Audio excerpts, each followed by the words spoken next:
Hello दोस्तों, स्वागत है आप सभी का आपके अपने चैनल शिक्षा विद निशा में। तो कैसे हो आप सभी?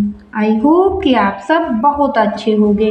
तो दोस्तों, आज की इस वीडियो में हम आपको इन संख्याओं के माध्यम से वर्गमूल करना सिखाएंगे। तो इन संख्याओं को दोस्तों यदि हम देखें यहाँ, यानी इन संख्याओं की यदि हम बात करें तो यह नॉन परफेक्ट स्क्वायर नंबर यानी कि बिना पूर्णवर्ग संख्याएं हैं।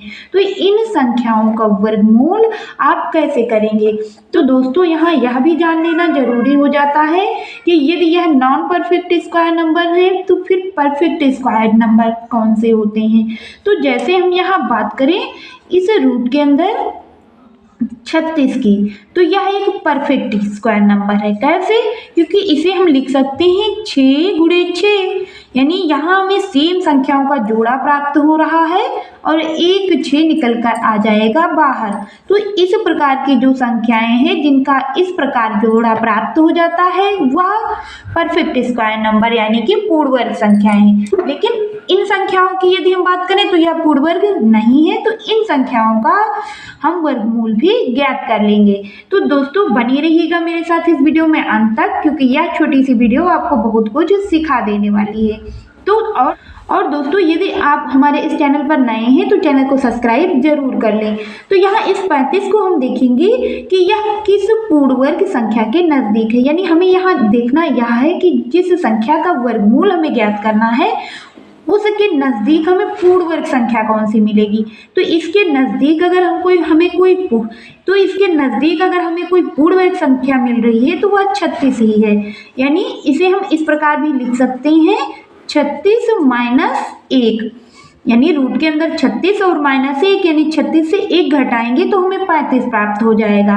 और 36 का वर्गमूल क्या होगा? तो 6 होगा, क्योंकि 6 छन 36 होगा, एक 6 निकल कर आ जाएगा यहाँ, और -1, इस 6 का दूना हमें इसके नीचे निकला है।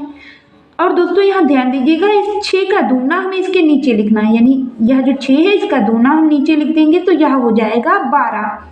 अब इसे हम घटा देंगे तो 12 छंग होगा 72, और 72 से 1 घटाएंगे तो यह रह जाएगा 71 और बटे 12। अब इस 71 को कर देंगे 12 से भाग, यानी 71 को क्या करना है तो 12 से हमें यहाँ भाग करना है। तो 12 पंचे होगा 60, तो यहाँ 60 लिख देंगे। घटाएंगे तो यहाँ बचेगा 11, पॉइंट लगाएंगे, 0 यहाँ बढ़ाएंगे, 12 नवैया होगा 108, यानी 12 नवा 108, तो यहाँ 108 लिखेंगे और घटाएंगे तो यहाँ बचेगा 2, यहाँ दोबारा 0 बढ़ाएंगे तो 12 एकम 12 हो जाएगा। तो यहाँ इस प्रकार हम देखेंगे कि यह जो संख्या प्राप्त हुई है इसको हमें यहाँ लिख लेना है 5.91, और यही हो जाएगा इस रूट के अंदर 35 का परफेक्ट वर्गमूल। दोस्तों इसी प्रकार आप किसी भी संख्या का वर्गमूल कर लेंगे। यदि आप नहीं समझे तो इस अगले सवाल के माध्यम से हम आपको और समझाते हैं कि आप in non perfect square number का वर्गमूल कैसे करेंगे। तो यह जो संख्या लिखी है इसे देखना है कि यह किस पूर्णवर्ग संख्या के नज़दीक है, यानी इसके नज़दीक हमें अगर कोई पूर्णवर्ग संख्या मिलेगी तो वह कौन सी है?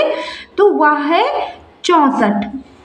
64 किसका पूर्णवर्ग है? तो 8 का, यानी 8 28 64 होगा और एक 8 निकल कर आ जाएगा बाहर। और इस 64 में हम यदि 5 जोड़ दें तो हमें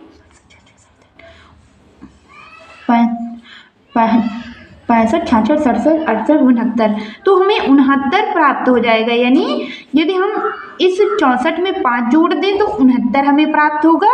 तो यह 8 हमने लिखा और प्लस 5। दोस्तों ध्यान देना, यहाँ हमने घटाया था, यदि घटाने पर संख्या प्राप्त हो रही है तो घटा देंगे, और यदि जोड़ने पर प्राप्त हुई है तो जोड़ देंगे, और इसका दूना लिख देंगे इसके नीचे। तो 8 का दूना कितना होगा? तो 16 होगा।